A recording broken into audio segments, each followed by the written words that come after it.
The man just wanted to throw the body away, but he didn't expect to encounter a police check on the way. But Dirk didn't panic at all. He quickly took out his work ID. I'm with forensics.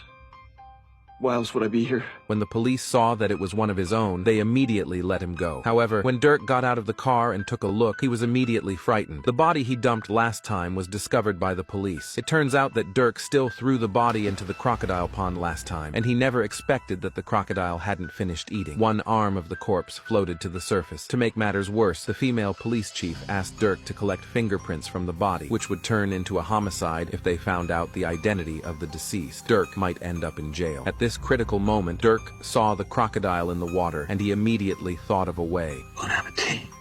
Dirk! Morgan! What happened? Alligator came out of nowhere. I'm lucky I got out of the way in time, but it took the arm. How the hell could you let this happen? He could have died, Detective. Now that the only evidence was taken away by the crocodile, the female police chief had to give up. On the other side, a demon who specializes in killing children appears again. However, the devil never expected that the child scratched his arm while the devil was not paying attention. But he was a child after all, and he was quickly controlled by the demon and then pressed the child to the ground. Our father's a cop! And who?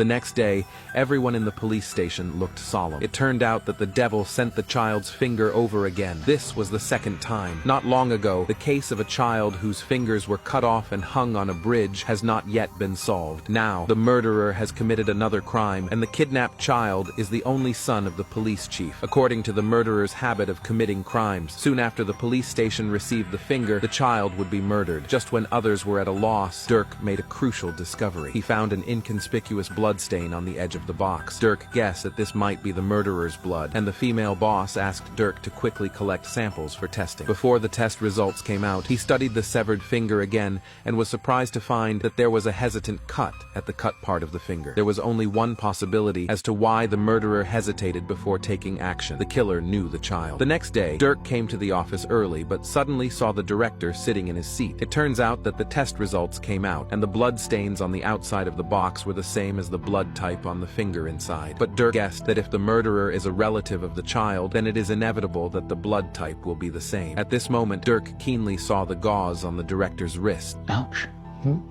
Oh, yeah. This is what I get trying to fit the air conditioner in my shitty apartment. I haven't been able to sleep very well lately. If you have any other theories that could help me find out who did this to Nikki, come to me directly.